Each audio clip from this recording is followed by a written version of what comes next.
앉아 계신 분들이 얼마만큼 알고 계신지가 제일 중요하기 때문에 좀 하겠습니다. 오늘 계신 분들은 많이 알고 계신 분들만 앉아 계신 거죠.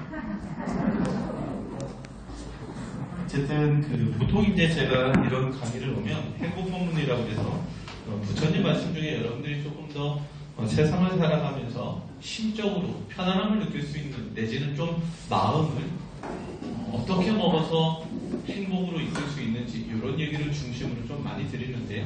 오늘 제가 여기 계신 분들 아는 분도 있고 모르는 분도 계셔서 제가 알 수 있는 범주 또 여러분들이 들어서 이해가 되는 범주에서 여러 가지 이야기를 조금 드리겠습니다.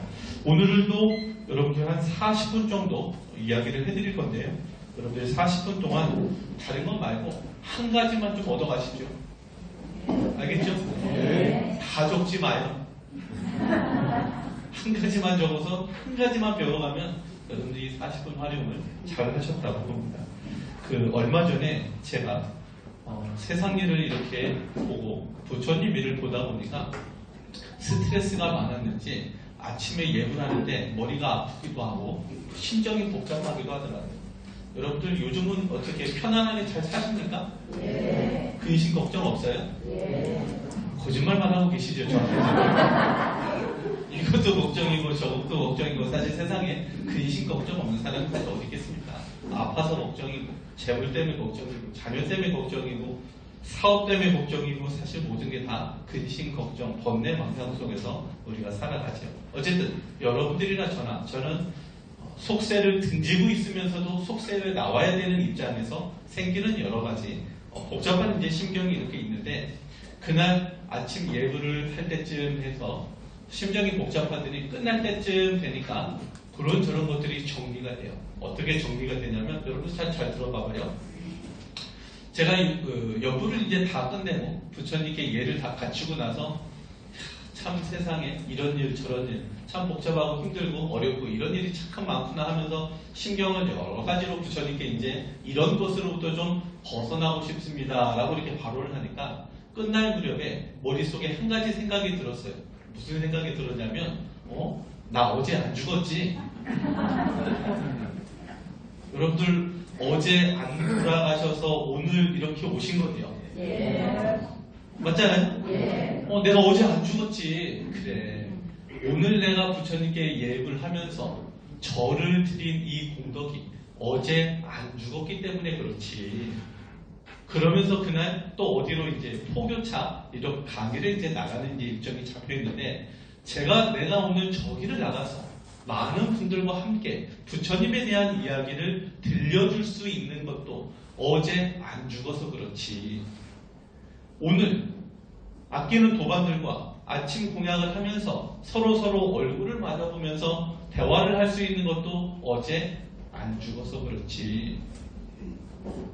뭘 느꼈다고요? 어제 안 죽어서 그렇지를 느꼈다고요. 그리고 나니까 어떤 생각이 드냐면 어제 안 죽어서 생긴 오늘 하는 모든 것들은 내 인생의 보너스가 되더라고요. 어제 죽었으면 못할 일들을 오늘부터 죽는 날까지 생기는 그 모든 것들 중에 번뇌가 있어서 생기든 번뇌가 없어서 행복하든 여러 가지 것들은 나에게 있어서는 다 보너스라요. 그러면서 갑자기 생각이 밝아지면서 마음이 편안해졌어요. 내가 지금 근심하고 생각하고 있는 모든 번뇌망상은 살아있기 때문에 생기는 거고 그 중에 부처님 가르침대로 선하고 착하게 결정할 건 결정하고 할 수 있는 건 노력하고 못하는 건 부처님께 청을 하고 그러면서 보너스의 삶을 사는 나는 참으로 행복한 사람이다. 그리고 오늘 살아있어서 참으로 감사하다 생각하면서 예불을 마쳤어요. 여러분들 어제 안 돌아가 주시고 오늘 이렇게 와주셔서 대단히 감사합니다.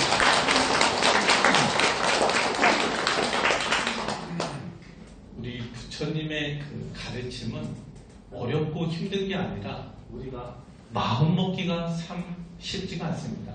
한날 또 다른 지금으로부터 한 7년 전, 8년 전 어느 날 또 번뇌망상이 너무 많이 들어와서 머릿속이 복잡하고 밤에 잠이 안 와요. 여러분들도 여러 가지 고민이 있고 그러시면 밤에 잠을 이루지 못하는 날이 있을 겁니다. 그러다가 아침에 눈을 떠가지고 너무 머리 신경이 복잡하니까 산책, 여러분들 기준으로 산책, 우리 포행이라고 하는데 산책을 혼자 이렇게 걸어가면서 쭉 걸어가면서 생각을 정리하는데 갑자기 뭐 여러분들도 나중에 꼭 한번 해봐요. 갑자기 이렇게 걸어가다가 원을 그리면서 동그랗게 그리면서 그 원의 자국을 따라서 계속 걸어갔어요. 갑자기. 네, 갑자기. 쭉 가다가 동그랗게 이렇게 그려보면서 야, 내 마음이 이 원과 같이 원만 하면 걸림도 없고 쓰달림도 없고 내가 무엇인가 이렇게 받아들일 때 포용력 있게 모든 게 될 텐데 이 원과 같이 조건 없는 착함을 베풀고 말을 하고 행동을 해서 내가 더 이상 걸리는 게 없는 사람이 조금 되자고 수행을 하는 거니까 거기까지 도달하고자 조금만 더 노력을 해봐야겠다 라고 그래가지고 5일, 6일, 일주일 아마 그때 한 달 동안은 엄청 열심히 했어요. 그때는 누가 내고 욕을 하면 동그란 원에서 정화를 시켜가지고 휙 버려버렸어요. 정말 이해가 되죠? 그러고 났더니 번뇌가 없어지는 거예요. 세상이 너무나 편기가 너무나 편해. 그리고 바지는 그 모든 것들 중에 걸림 있는 게 없으니까 심적으로 청정함 속에서 살게 되더라. 물론 그러다가 더 큰 시험을 치니까 떨어졌어요. 그러다가 막 갑자기 더 큰 시험이 오더라고요. 잘하려고 하니까 더 크게 부처님이 시험을 하시는데 물론 그 시험에 떨어졌지만 어쨌든 여러분들이 사는 인생에 있어서 오늘은 분명히 보너스 날입니다. 이것만큼은 절대 잊지 마시고 마음을 조금만 좀 다스려가지고 어차피 여러분들 주변에서 불편하게 만드는 그 모든 것들은 부처님의 인연법, 인과법에 근거를 해서 여러분들이 만든 거지 남이 만든 게 아니다. 이것은 분명한 사실이라는 겁니다. 여러분들 오늘 이렇게 얘기를 듣고 갔는데 그럴 일은 없지만 집에 가보니까 200만 원을 누가 갖고 훔쳐서 갔어요. 기분이 좋아요 안 좋아요? 아마 이제 번뇌가 생기죠. 어떻게 답을 해야 좋을까? 200만 원 안 가져간 게 다행이다. 아닌가요? 1000만 원 안 가져가서 다행이 아닌가요? 다시 말해서 내가 만든 원인으로 해서 일어나야 될 일은 일어나게 돼 있다는 거죠. 근데 그 중에서 부처님 불법을 믿으면서 줄여가고 작게 가고 번뇌를 똑같은 상황을 겪더라도 내 마음속에 집착이 그만큼 적으니까 그 상황을 빨리 지나가고 잊을 수 있게 하는 건 여러분들이 그동안 경전했고 연구한 공덕이 아닌가 싶습니다. 그래서 우리가 일단은 행복하려면 나를 좀 잘 인지하고 아침에 눈을 뜨면 여러분들 늘 얘기하지만 숨을 들여 마시면서 좋은 게 들어온다. 복이 들어온다. 숨을 들이시면 어떻게 하시라고요? 복이 들어온다. 숨을 내쉬면서 복 받았으니까 아이고 감사하다. 그러면서 좋다, 감사하다를 속으로 계속 하잖아요. 긍정적인 말과 생각을 반복적으로 하면 뇌가 그것도 인지를 해가지고 온몸에 긍정적인 호르몬을 막 쏴줘요. 여러분들 빨리 지금 해봐요. 제가 말 듣는 것이 좋다, 기쁘다, 감사하다 속으로 계속 해봐요. 하고 있어요? 뇌가 뭐 쏴줘요? 그것을 집에서 여러분들이 제가 웃으면 뭐가 온다고 그랬어요? 엔도르핀이 정말 나와서 여러분들 면역력도 증가하고 정말 체력적으로 강화가 됩니다. 웃을 것이 없어서 웃지 못하는 게 아니라 어떻게 된다고? 웃어야 복이 온다. 이거 잘 기억하고 가셔야 됩니다. 제가 어디 가서나 반복적으로 해드리는 얘기예요. 왜? 미소를 짓는 건 상대방 기준으로 뭐다? 보십니다. 여러분 옆 사람 보고 웃어봐봐요. 옆 사람이 찡그린가? 웃으면 뭐가 온다? 온다니까요. 올 때까지 안 웃어서 안 웃는 거더라고요. 저하고 대화하고 있는 동안 40분 동안 계속 웃고 가면 뭐가 온다고요? 복이 온다. 집에 가서 뭐 하시라고? 웃으라. 남편이 마음에 안 들어요. 나한테 잘 안 해줘. 어떻게 하시라고? 웃어야 잘해준다니까요. 역으로 반드시 하시라고. 역으로. 반대로 아내가 밥만 해주면 밥맛이 없어서 못 먹겠어요. 어떻게 하시라고요? 웃어야 맛있어진다. 부처님은 실제로 웃으면 복이 온대요. 여러분들 그 전생을 체험하는 사람 얘기 하나를 해줘보면 일본 사람인데 뇌과학자였어요. 그러다가 이 사람이 5년 동안 암을 앓다가 새벽 2시 반에 죽어요. 그러니까 의학적으로는 이제 심장이 멎어서 죽은 사람이 되었어요. 그렇게 해서 죽은 사람이 이제 저 세상을 체험을 합니다. 뚝 몸에서 자기 유체, 영혼의 몸뚱이가 쭉 나가더니 자기가 이제 침대에서 그 암, 그 병고를 가진 채로 바깥으로 빠져나왔어요. 그러더니만 빛의 터널이 생긴 쪽으로 쑥 빠져들어가. 그러면서 쭉 지나가면서 자기 한 인생, 어떻게 살았는지가 펼쳐진 인생이 짧은 시간이지만 정말 여러분들 주마등이라고 알죠? 주마등. 한 생이 그냥 짧은 시간에 쑥 지나가요. 그것을 경험하면서 빛의 터널을 딱 지나가요. 지나갔더니 이분은 저승사자가 데려가지 않고 자기가 어디를 가냐면 바로 환생하는 사람들이 머무는 곳으로 가요. 거기를 갔더니 이제 자기가 하는 말이 영혼들이 많이 있는데 서로 간에 대화를 못한대요. 입을 딱 닫고 뭐만 하냐면 머릿속에 이번 생을 살면서 어떤 착한 일을 했고 어떤 나쁜 짓을 했는지가 너무 명확하게 뇌에 틀어붙게 되라는 거예요. 그러면서 나쁜 말한 거, 나쁜 행동한 것을 내가 그랬으면 안 되는데, 내가 그랬으면 안 되는데 하면서 그 줄을 쭉 서 있는 기간 동안 가는데 시간적으로 우리 시간으로 한 3년은 지난 것 같더라는 거예요. 그때쯤 되니까 저쪽 허공에서 조금 빛나는 사람, 그분은 안내자라고 표현해요. 안내자가 오더니 너는 이쪽으로 좀 와봐라. 해가지고 그쪽으로 가니까 그쪽은 조금 더 스승한 사람들이 모여있고 말도 하고 서로 대화도 하고 안내자하고 대화도 해요. 그랬더니 안내자가 뭐라고 하냐면 너는 살아서 착한 일 한 게 이만큼 적어서 바로 환생하는 줄에 섰다. 네가 나중에 고차원으로 더 좋은 세상을 가려면 착한 일을 많이 하고 와야 된다. 그러다가 이제 조금만 더 가면 이제 사람은 받으는 자기 이렇게 줄이 서가지고 이제 순서가 거지 먹는데 저쪽에서 먼저 돌아가신 어머니가 빛을 내면서 오는 거예요. 그러면서 자식을 딱 안아주면서 네가 내가 있는 것까지 좀 오려면 지금보다 더 착한 일을 많이 해야 되는데 내가 안내자하고 대화를 해볼 테니까 사람 몸을 바꿔 태는 게 아니라 네 몸 있는 대로 원래 자리로 돌아가게 해줄게. 라고 그러더니만 밑에 홈 같은 홀이 생기더니만 쑥 빠져나가서 자기 몸속으로 들어가서 다시 그 병고의 고통이 느껴지는 감각으로 돌아가더라. 그러면서 그 병이 나서가지고 그때부터 뇌과학을 했던 사람이 그때 뭐 하냐면 그때부터 임사 체험자만 쫓아다니는 거예요. 그래서 도대체 나 같은 경험을 한 사람들은 도대체 무슨 경험을 했고 뭐 했고 쭉 이렇게 적어서 나중에 책을 만들고 다시 암에 걸려서 가는데 그때는 너무 온화한 표정으로 가는 거예요.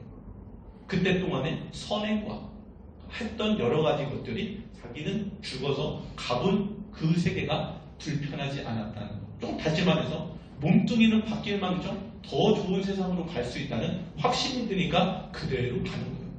그러면서 그분이 써는 것 중에 연구한 것 중에 이런 말을 써놨어요. 여러분들 그 머리 쪽, 뇌 쪽에 있는 기관 중에 송과체라고 알아요?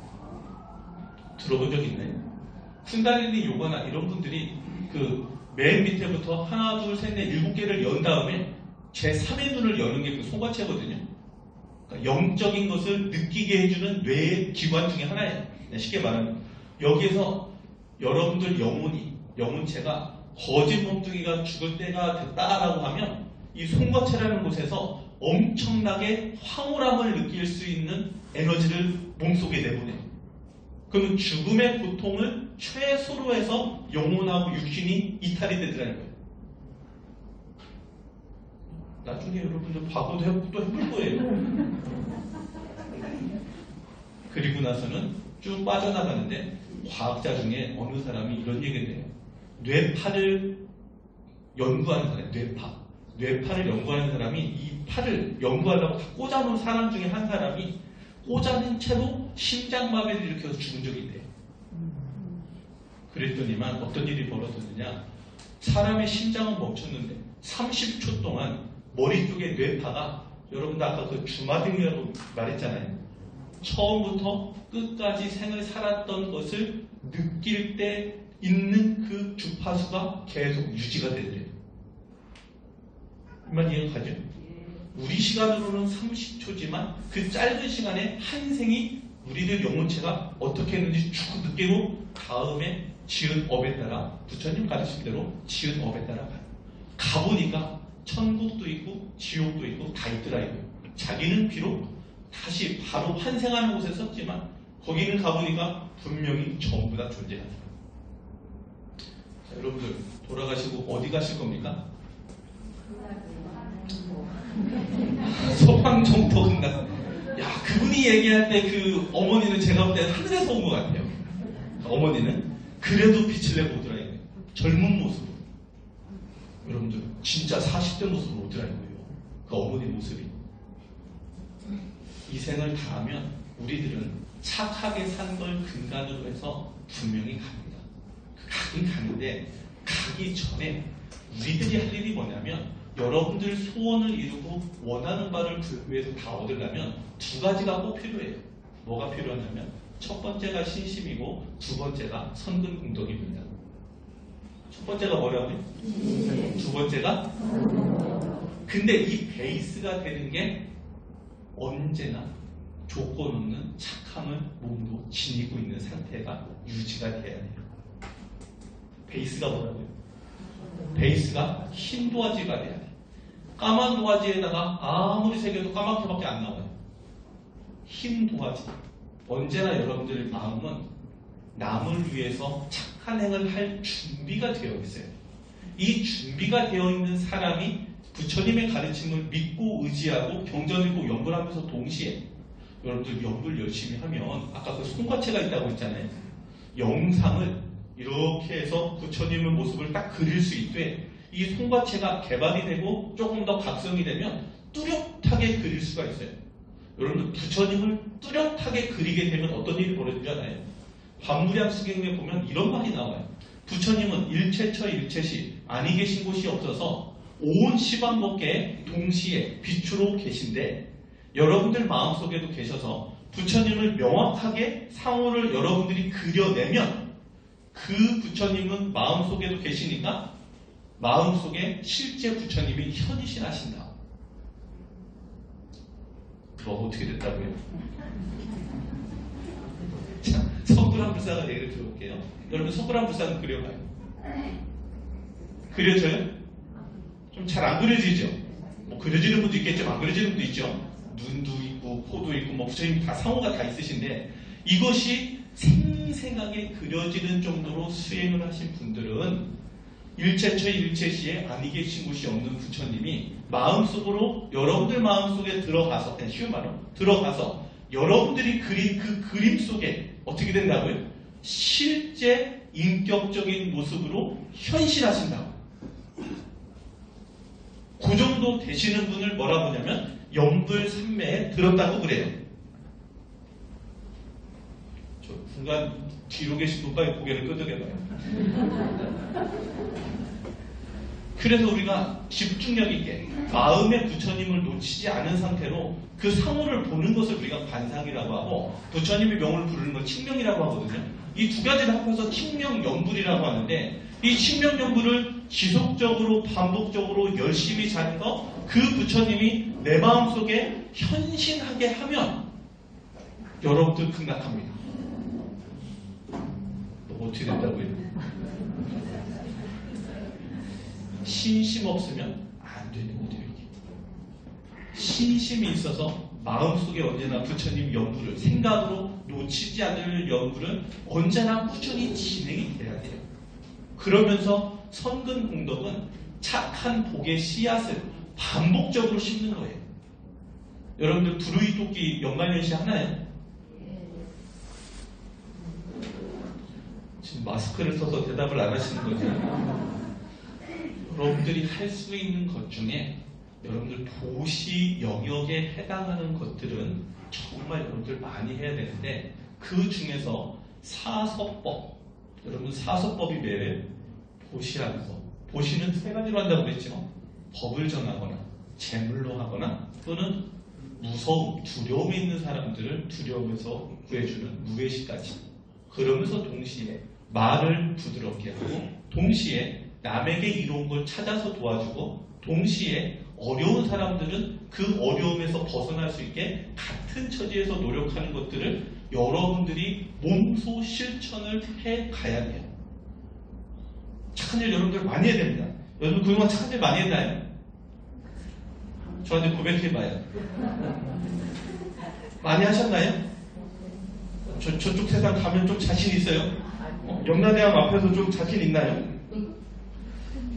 여러분 전번에도 제가 아마 포항시 초반 때도 한번 얘기를 드렸던 것 같은데 그 전생을 기억하는 사람 중에 200년 전, 100년 전 기억하는 사람 얘기를 제가 한 가지 해드린 적이 있어요. 이분은 100년 전에 태어나고 청나라 사람이었을 때 200년인지 100년 전인지 기억하는 전생 중에 죽어서 영라대학 앞에 갔더니 거짓말을 심사받을 때 살아생전 여자였는데 과거 시험을 쳤어요. 남장은 하고. 그 남장한 것 자체가 거짓말인데 거기다도 너무 똑똑해갖고 자원봉제했다고 해요. 그래서 그 생을 잘 살다가 간 사람이 있어요. 그랬더니 영라대학 입장에서는 뭐예요? 사람들을 능멸했다고 거짓말했다고 이 죄를 씻으려면 다시 환생시켜줄 테니까 환생하면 이 죄를 갚는 의미에서 관음성전을 짓고 와요. 해가지고 거의 지금 다 짓고 갈 준비를 하고 계신 분이 계시단 말이에요. 여러분들 가면 심사받아요. 요즘 여러분들 이제 이렇게 하면 조금 멀죠, 여러분들. 요즘 우리 현지사 신도분들 중에 돌아가시고 나서 심사받는 장면을 가끔 보신대요. 명부에서. 여러분들 정말 심사받는데요. 심사받기 전에 대기에서 잠깐 머무는 분도 있고 10시경을 찾아가는 분도 이렇게 있는데 공통적인 것은 10시경 앞에 가면은 꼼짝 말해요. 업경대에서 싹 그 비춰보는데 하나하나 질문한대요. 이거 너 맞지? 이거 너 맞지? 이거 너 맞지? 근데 이거 너 맞지 하는 그 근본이 전부 다 나쁜 거예요. 빠져나갈 수가 없어. 이건 이거 기억이 나는데 이걸 어떻게 빠져나가? 그러면서 거기에 대해서 하나하나 찝어가지고 전부 다 문제를 하더라고요. 거기는 봐주는 것도 없고 너무나 명명백백하고 있더라 이거요. 언제 있었던 일이라고요? 얼마 전 명부에서 일어났던 일 중에 제가 극히 일부를 들어서 누구라고 말을 못하지만 그래요. 여러분들 49제 하잖아요. 49제 신청 딱 들어와가지고 금생에 착한 일을 조금 했다라고 한 분들은 가끔 공부하시다가 삼매에서 그 논제받는 장면을 보러 가시더라고요. 그럼 그렇게 하다가 가끔 변호사도 돼주시더라고요. 그래도 이 생을 살면서 이것도 잘했고 저것도 잘했는데 지장 이제 열심히 얘기하는 지장보살이 이것 좀 판단 조금 더 해주셔야 되는 거 아니에요? 막 변호사 역할을 하시더라고요. 그래요. 현지사 큰 스님을 모르는 분들은 이해가 좀 안 되겠지만 아시는 분들은 조금은 이해가 가실 거예요. 여러분 저는 시험 받는다니까요. 논제 잘 봤습니다.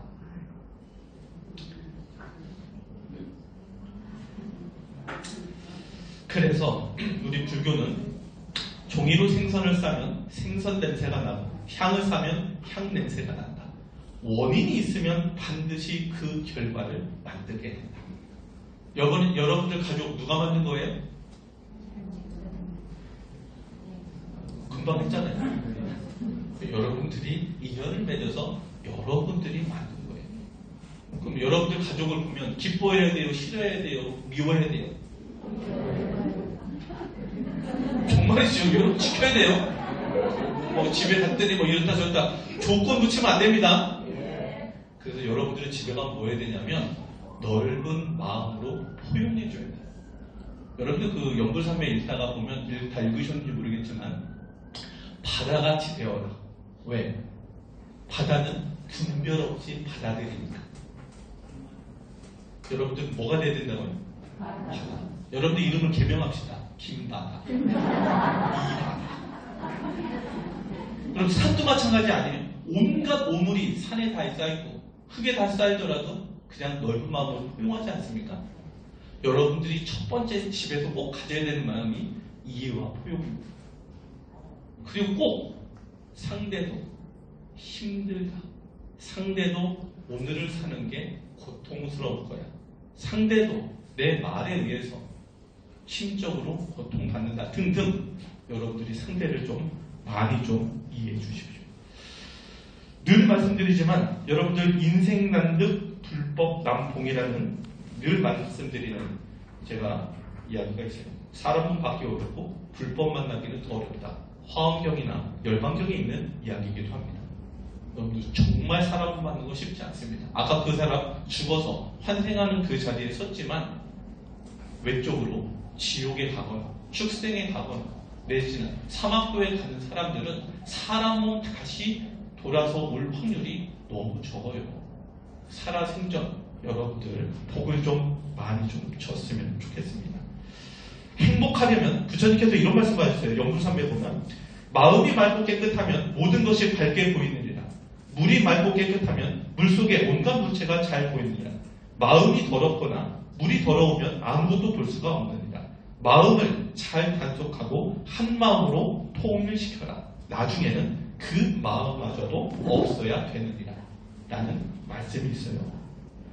여러분들 마음을 착한 쪽으로 꼭 좀 선행을 지어야 됩니다. 여러분들 한 번 정도 들어봤을 나홍선사. 청사는 나를 보고 말없이 살라하고 창공은 나를 보고 티 없이 살라하네. 성냄도 벗어놓고 탐욕도 벗어놓고 물같이 바람같이 살다가 가라. 이 개송을 하신 이 분의 누이가 있었어요. 이 누이가 떡을 너무 좋아해요. 근데 이 누이는 나홍선사만 찾아오면 나는 수행을 잘한 내 실두치가 있어갖고 나는 수행 안 해도 좋은 세상 간다고 늘 얘기하는 거예요. 그래가지고 그 좋아하는 떡을 누이는 주지 않고 시장한테 갖고 오라고 해서 본인만 실컷 먹고 놀려줬어요. 누이 배부르지 않냐고. 왜요? 이 누이가 늘 뭐라고 했다고? 자기는 수행 안 해도 수행 잘하는 분이 있어서 좋은 세상 간다고 하니까 자기는 먹지 않아도 내가 먹었으니까 배부르지 않냐고 놀려주는 거죠. 이해가 가죠? 네. 여러분 수행은 누가 하는 거다? 내가 하는 거다. 여러분들 그 본생담에 이런 말이 있어요. 초대하지 않았어도 인생은 저 세상으로부터 찾아왔고 허락하지 않았어도 이 세상으로부터 떠나간다. 찾아왔던 것처럼 떠나가는데 거기에 무슨 탄식이 있을 수 있으랴. 여러분들 자식 걱정, 남편 걱정하기 전에 누구 걱정 먼저 하라고 해요? 훌륭하십니다. 누구 걱정부터? 우리 부처님이 이런 말씀하셔요. 나를 가장 사랑해줄 사람은 나밖에 없다. 나를 제일 잘 알기 때문에. 알겠죠? 네. 여러분들의 인생은 여러분들이 살아야 되고 부처님도 이런 말씀하십니다. 어머니도 자식도 남편도 나를 대신해서 죽어줄 수 없다. 오직 내가 죽는 거고 내가 지은 업에 따라 내가 가야 한다. 누구 걱정해야 하라고요? 알겠죠? 자, 이승에서 기쁜 일을 만들면 저승에서 행복하다. 선을 행하면 이승과 저승에서 모두 즐겁게 된다. 저승에서 기뻐하고 이승에서 즐거워하니 이승에서 복을 지으면 마음속에 평온함이 생겨난다. 여러분들 나쁜 짓 하는 사람, 착한 일 하는 사람 많은데 착한 일 하는 쪽으로 이런 말이 있습니다. 복이 없을 거라고 생각해서 작은 선행이라도 가벼이 말라. 물방울 하나가 비록 작아도 자꾸 모여서 큰 그릇을 채우나니 물은 이 세상에 가득한 복도 작은 선이 쌓여 이루어진 것이다. 여러분들 정토가 여러분들 우리 기존신도 기준으로 정토가 눈앞에 있습니다. 여러분들 갈 수 있어요? 문만 열면 가거든요. 문만 열면 되는데 이 문 여는 이 문이 너무 무거워요. 자격 없으면 열 수가 없어요. 그래서 아까 말씀드렸지만 두 가지가 필요합니다. 착함을 바탕으로 해서 신신과 선근 공덕이 반드시 있어야 됩니다. 그리고 금생이 안 되면 이 공덕이 다 채워질 때까지 한 생 한 생 꾸준히 채워가야 됩니다. 그러면 머지않아서 정말 극락이라는 곳에 우리가 도달할 수 있습니다.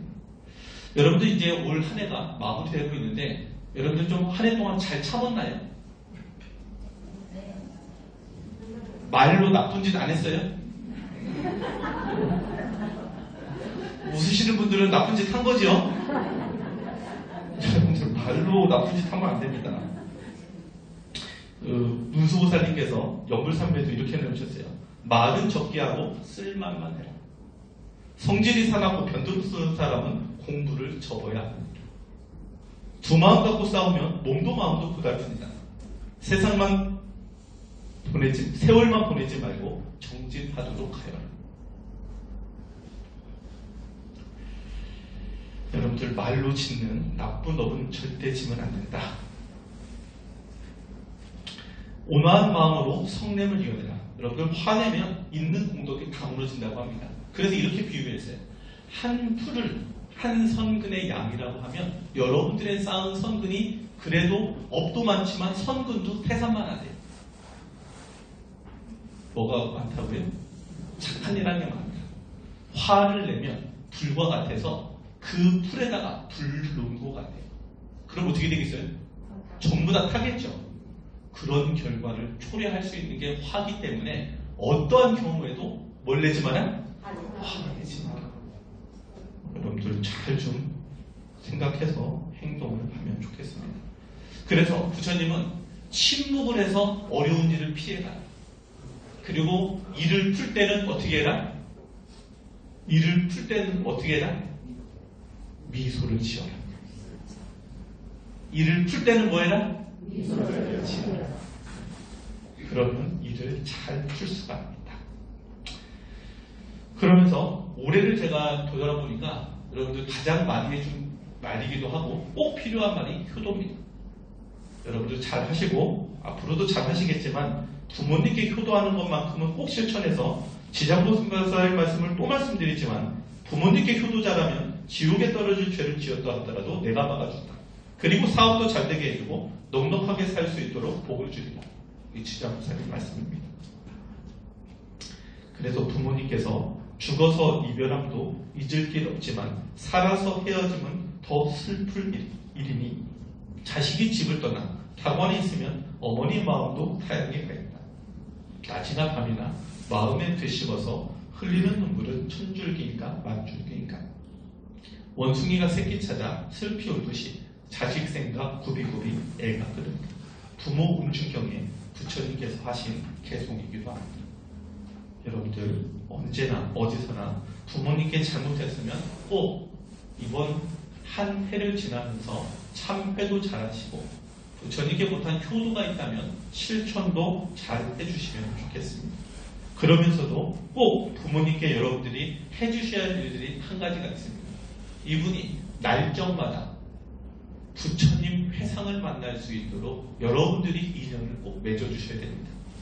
그래서 살아생전 불자가 될 수 있도록 안내를 해주셔야 되고 경전일보 연불일도록 여러분들이 꼭 실천할 수 있는 행을 중간에서 꼭 맺어줘야 됩니다.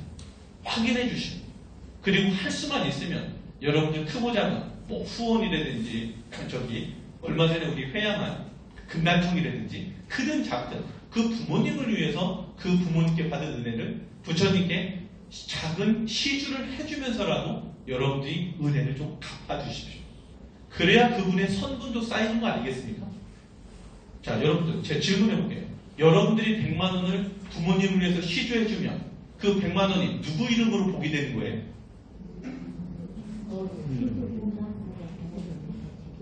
저쪽 대상 기준으로 어떻게 되겠어요? 뭐 문제 난이도가 너무 극상인가요? 여러분들 시주를 해주시면 시주된 이름으로 복은 쌓이고요. 개인 대 개인으로 어머님은 나한테 다시 언젠가는 100만 원을 갚아야 돼요. 이해가 되죠? 어쨌든 그랬든 저랬든 여러분들 그 어머니가 행해주신 여러분들 위해서 행한 건 한량이 없으니까 베푼 것 중에 이를도 한가만 원 정도밖에 되지 않을까. 그러면서 동시에 가정을 화목하게 만드는 분이 정말로 복을 받습니다. 그래서 또다시 말씀드리지만 가정은 식구가 서로 화목하면 꽃동산같이 아름다운 곳이 되지만 마음과 마음이 조화를 이루지 못하면 사납고 무서운 풍파가 일어나서 파멸을 가져오는 지옥과도 같아진다. 여러분들 가정을 정말 소중하게 잘 챙겨서 항상 조금만 잘못했으면 미안합니다. 조금만 잘했으면 고맙습니다. 평상시에는 안 하지요, 여러분들. 사랑합니다를 많이 하시다. 그리고 싸우지 마시다. 알겠죠? 제가 전번에도 얘기했는지 모르겠지만 어떤 분이 억울하게 옥에 갇혔어요. 옥에 갇힌 분이 억울하게 옥살이를 했어요. 살인죄를 증명쓰고. 그리고 나서 이분이 감옥에 들어가서 열흘이 지나니까 진범이 밝혀졌다고 다른 들어온 그 옥에 갇힌 사람이 얘기를 해주는 거예요.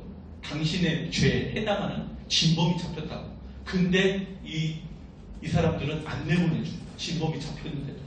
그래갖고 이분이 앉아가지고 관세음보살님을 열심히 찾습니다. 왜? 이분은 관음보살님이 계셔서 어렵고 힘든 고통이 있을 때마다 찾으면 그걸 해소해준다고 굳게 믿기 때문에 앉아가지고 이분이 정성을 다해서 연구를 하니까 일주일이 지나니까 그 옆에 있는 쇠창살을 누가 밤에 살짝 빼가지고 그 자리에다가 살포시 젖혀놓고 가는 걸 봤어요. 왜 그랬는지 이유도 몰라. 어쨌든 그거 봤어요. 그래서 밤에 거기를 그 창을 열고 쇠창살을 열고 탈옥을 했어요. 탈옥을 했더니 금방 아래채로 쫓아옵니다. 얼른 숨었더니 거기 있는 간수가 찾아와가지고 뭐라고 해요? 지나가는 탈옥수 못 봤냐고. 그 무슨 얘기예요? 이 사람이 분명히 탈옥수인데 연구를 하고 있으니까 탈옥수로 인정이 안 될 만큼 관세음보살님께서 딱 견장시켜주는 거예요. 빨리 믿는 표정을 좀 해봐요. 정말 된다니까 정말로. 그래서 그 위기를 벗어나더라 이거예요. 여러분들 집에서 마음에 안 드는 사람이 있으면 직접 대고 하지 말고 부처님께 발언하시라고. 얼굴 맞아 싸우지 마시고 어떻게 하시라고? 부처님께 발언하시라고. 그리고 그분 앞에서 어떻게만 하시라고?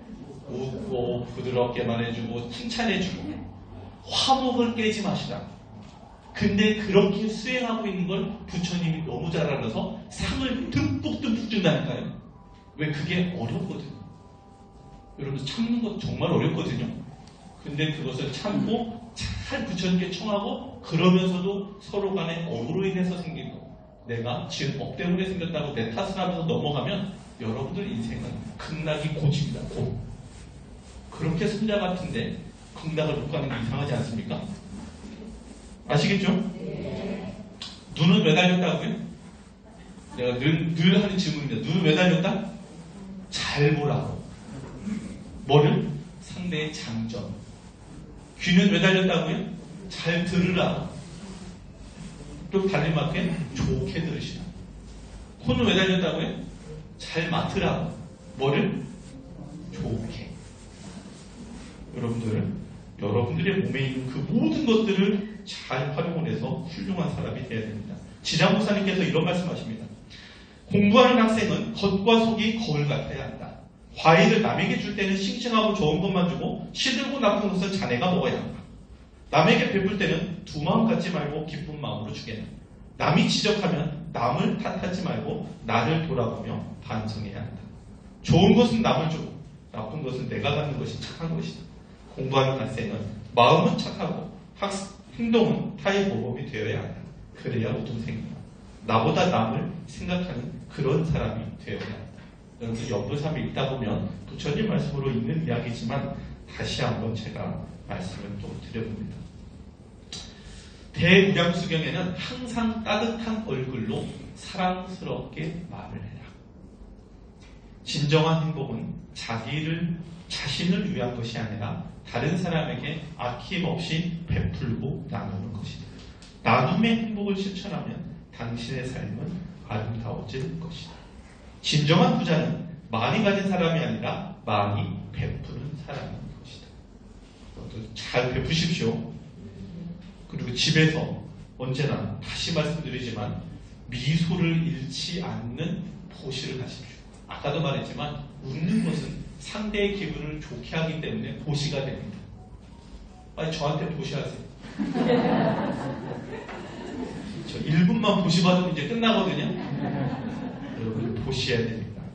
웃음은 과학적으로도 아까도 말씀드렸지만 너무 좋은 것들이 너무 많아요. 그래서 마음속으로 언제나 좋다, 고맙다, 감사하다 늘 좀 되뇌 있는 사람으로 살아가야 됩니다. 그리고 우리가 세상을 살아가면서 인생은 서로 간의 위치가 바뀔 수도 있어요. 그래서 남을 흉보거나 내려보거나 하시면 언젠간 큰 코 다칩니다. 제 말 맞죠? 자, 요 개송을 하면서 여러분들 끝내도록 해볼게요. 인간 사랑은 제가 인터넷에 있어서 가끔 여러분들 만나면 들려드릴 이야기일 겁니다.